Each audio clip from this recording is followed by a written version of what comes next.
Hello guys, my name is Slava and this is a channel called Nomad Capital, and today I'm going to be answering few questions about the DTV visa. DTV visa became quite popular in recent times, and it's been introduced summer last year, and a lot of people getting this type of visa in order to stay in Thailand long term and enjoy their life in this beautiful country. And today we are in Krabi boat lagoon, and just enjoying the view of all the sailing yachts, just looking around for maybe new property, and it's nice to be around. It's nice and quiet here. In Phuket it's not so good anymore, so we decided to move out from Phuket and travel Thailand and to see places. Krabi is a really beautiful place to be, strongly advise to go. And to enjoy all the beautiful surroundings I can, because I do have DTV visa. I applied to it straight away last summer.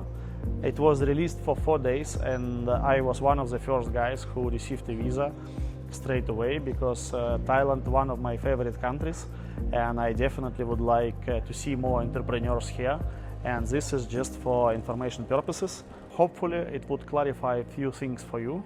And what is DTV visa? DTV visa is digital nomad visa, which is for 5 years, and it's issued for 180 days, and after 180 days you have to prolong it for another 180 days. It costs 1,900 baht for the prolongation, and the visa itself, the cost of it is between 10,000 and 13,000 baht.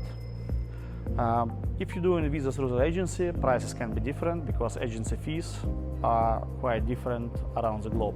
So it really depends how you do it, with whom you do it. Either you do it yourself or you do it with help. So it really depends. And right now I'm going to read out a few questions which I'm getting in comments below the video.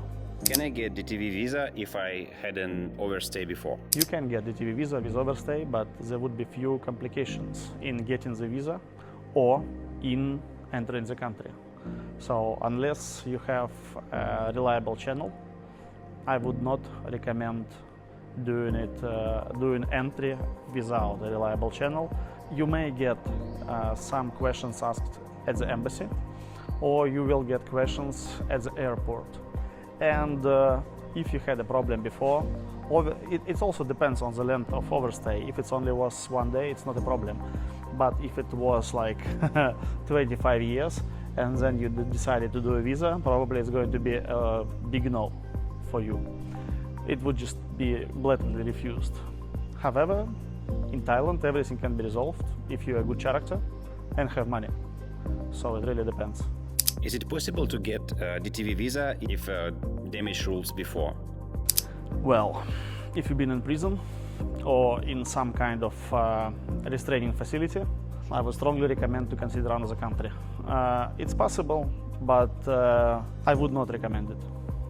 Simple as that. Do I need to go to Thailand just when I get this visa, or I can wait? You have to wait for this visa outside of Thailand, and until you get it. You can wait in any country. It can be any country, not necessarily the country you're applying from, but you have to be resident in this country. So if you're applying from UK, you have to be resident in UK. If you're applying in Europe, you have to be resident of Europe. If you're applying from United Arab Emirates, you have to be resident there. If you have means to do that, you can apply from anywhere, because you can travel, you're a free person, you're a digital nomad. So you can apply from Italy through London or through Stockholm, for example, for your DTV visa. No problem with that. You can apply from Africa, you can apply from China, anywhere you want, anywhere you have internet. This visa is specially developed for digital nomads or remote entrepreneurs alike. So that's how it works. You have a 90 days window, but recent submissions show that you can go even after 90 days period. You can go within 5 years, because visa is for 5 years. So within 5 years you can enter the country. But this information is not checked yet, because I know the guys who entered the country after 110 days. I know the guy who entered the country after half a year, no problem.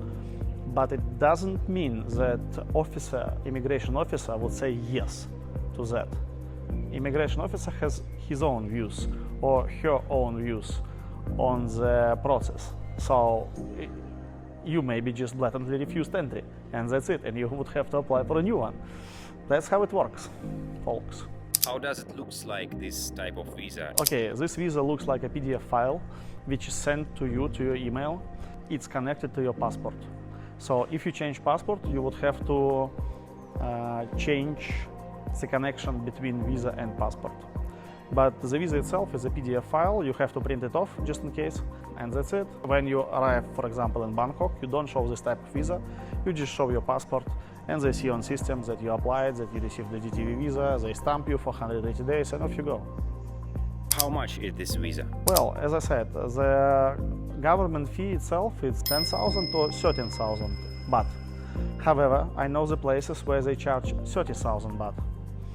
But right now, because everything went online, so it should be between 10 and 13,000 baht as a government fee. The rest is an agency fee. Agency fee can be anything between 20 and 150 easily, no problem. Depends what kind of agency, depends what they do, guarantee or no guarantee, you're doing it yourself. I know agencies where you pay money and you're doing it yourself. Very funny, but that's how it works. Do I need a bank account in foreign countries to get this visa? In a foreign countries, you just need a bank account which shows equivalent of 500,000 baht in any currency. It can be New Zealand currency, or it can be, I don't know, baht, it can be Russian rubles. Whatever the case, it should be an equivalent of 500,000 baht on your account, preferably in English, and preferably with a bank stamp and signature. Are there any countries which is forbidden for apply this visa? Maybe Iran or Russia? As far as I know, there are a few countries which are which cannot apply for this visa, but I don't really remember exact countries. I know for a fact that one of them is Afghanistan, and few others are Syria, but like Russian, Belarusian citizens, no problem. Even if you live in the country where it is forbidden, it doesn't mean that you cannot get visa. It's quite possible to get visa if you have a residence in a different country. It's not a problem. Is this type of visa is the best choice? This kind of visa finally, once and for all, killed all the funny student visas. Because first of all, DTV is a multiple visa. You can come and go anytime you want. You don't have to stay in the country a long time. And in comparison to student visa does not longer exist, and funny days. No more funny agencies offering student visas. Also, this type of visa, I would say, replaced the Thai Elite visa, which was for 5 years. Thai Elite is different because you can open business and invest in business, slightly different.